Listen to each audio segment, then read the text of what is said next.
Hi guys, welcome back to my channel.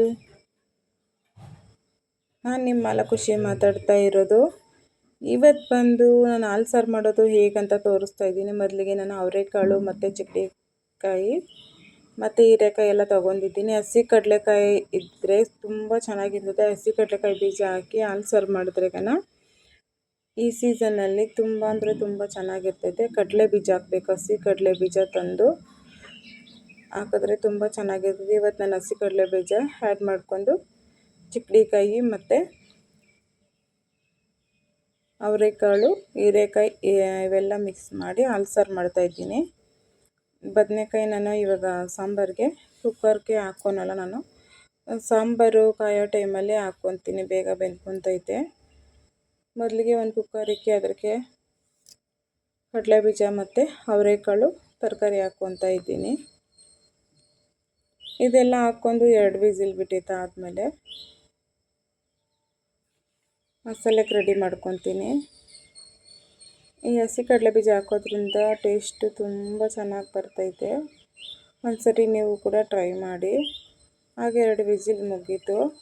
ಅದಾದಮೇಲೆ ಇವಾಗ ಒಂದು ಬದನೆಕಾಯಿ ನೀರಲ್ಲಿ ಹಾಕಿ ಇಟ್ಕೊಂಡಿದ್ದೀನಿ, ಯಾಕಂದರೆ ಅದು ಬ್ಲ್ಯಾಕ್ ಕಲರು ಚೇಂಜ್ ಆಗಿಬಿಡ್ತೈತೆ ಅನ್ನೋ ಕಾರಣಕ್ಕೆ.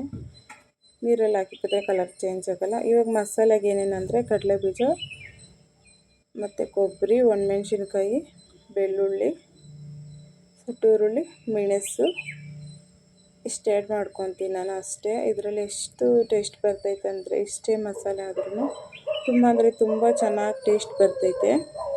ಈ ಹಸಿ ಕಡಲೆ ಬೀಜ ಸ್ವಲ್ಪ ಆ್ಯಡ್ ಮಾಡ್ಕೊಳೋದ್ರಿಂದ ಹಾಲು ಸಾರು ಕಲರು ವೈಟ್ ಕಲರ್ ಬರ್ತೈತೆ ಮತ್ತು ತುಂಬ ಟೇಸ್ಟು ಕೊಡ್ತೈತೆ. ಇವಾಗ ಒಂದು 5 ಒಣಮೆಣ್ಸಿನ್ಕಾಯಿ ಮತ್ತು ಸುಟ್ಕೊಂಡಿರೋ ಒಂದು ಈರುಳ್ಳಿ, ಕಡಲೆ ಬೀಜ, ಅದಾದಮೇಲೆ ಬೆಳ್ಳುಳ್ಳಿ, ಕೊಬ್ಬರಿ, ಕಾಳು ಮೆಣಸು ಇಷ್ಟು ಆ್ಯಡ್ ಮಾಡ್ಕೊತೀನಿ. ಇಷ್ಟು ಆ್ಯಡ್ ಮಾಡ್ಕೊಂಡು ಮಿಕ್ಸಿಗೆ ನುಣ್ಣಗೆ ಗ್ರೈಂಡ್ ಮಾಡ್ಕೊಬೇಕು.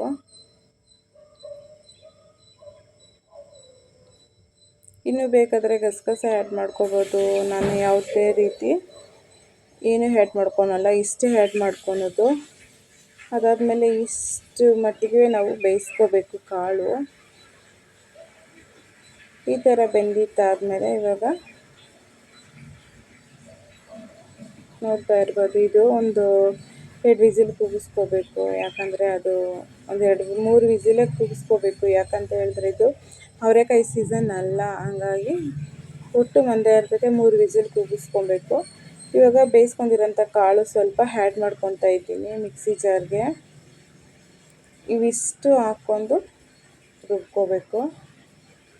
ಮಿಕ್ಸಿಗೆ ಏನೇನಂದರೆ ಸುಟ್ಟೀರುಳ್ಳಿ ಮತ್ತು ಬೆಳ್ಳುಳ್ಳಿ, ಒಣಮೆಣ್ಸಿನ್ಕಾಯಿ, ಕಾಳು ಮೆಣಸು, ಕಡಲೆ ಬೀಜ, ಕೊಬ್ಬರಿ, ಬೇಯಿಸ್ಕೊಂಡಿರೋಂಥ ಸ್ವಲ್ಪ ಕಾಳು ಹಾಕ್ಕೊಂಡು ರುಬ್ಕೋಬೇಕು. ಕಾಳು ಏನಕ್ಕೆ ಹಾಕ್ಕೊತೀನಿ ಅಂದರೆ ಸಾರು ಮಂದ ಬರಲಿ ಅನ್ನೋ ಕಾರಣಕ್ಕೆ ಹಾಕ್ಕೊತೀನಿ. ಇವಾಗ ಬದನೆಕಾಯಿ ಹಾಕಿದ್ದೀನಿ, ನೋಡ್ತಾ ಇರ್ಬೋದು.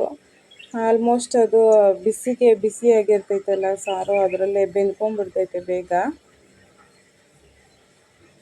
ಈ ಥರ ಇತ್ತು. ಇದು ನೆಗಡಿ ಕೆಮ್ಮು ಅವಕ್ಕೆಲ್ಲ ತುಂಬಾ ಚೆನ್ನಾಗಿರ್ತೈತೆ ಈ ಸಾಂಬಾರು. ನನಗಂತೂ ಫೇವ್ರೇಟ್ ಅಂತಲೇ ಹೇಳ್ಬೋದು. ಫಸ್ಟ್ ಅಂತೂ ಹಾಲು ಸಾರು ಇಷ್ಟ ಇರಲಿಲ್ಲ, ಇವಾಗಂತೂ ತುಂಬಾ ಇಷ್ಟ. ಅದಾದಮೇಲೆ ಒಂದು ಅರ್ಧ ಲೀಟ್ರು ಹಾಲು ಹಾಕ್ಕೊತಾ ಇದ್ದೀನಿ. ಅದು ನನಗೆ ಬೆಳ್ಳಕ್ಕಿರಬೇಕು ಹಾಲು ಸಾರು, ಆವಾಗೆ ಒಂಥರ ಚೆನ್ನಾಗಿರೋದು. ಈ ಕಾಳು ಬೆಂದಿದ್ರೆ ಕಾಳು ಬೆಂದಿರೋಂಥ ನೀರು ಕಲರ್ ಚೇಂಜ್ ಆಗುತ್ತೆ, ನೋಡ್ತಾ ಇರ್ಬೋದು ಸೈಡಲ್ಲೆಲ್ಲ.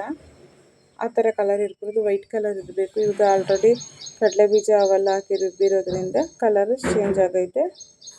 ಸಾರು ಕಾದಿದೆ, ಮುಗೀತು. ಇನ್ನು ಮುದ್ದೆ ಜೊತೆ ಹಾಲು ಸಾರು ಟೇಸ್ಟ್ ಮಾಡಿ ಹೋಗಬೇಕು.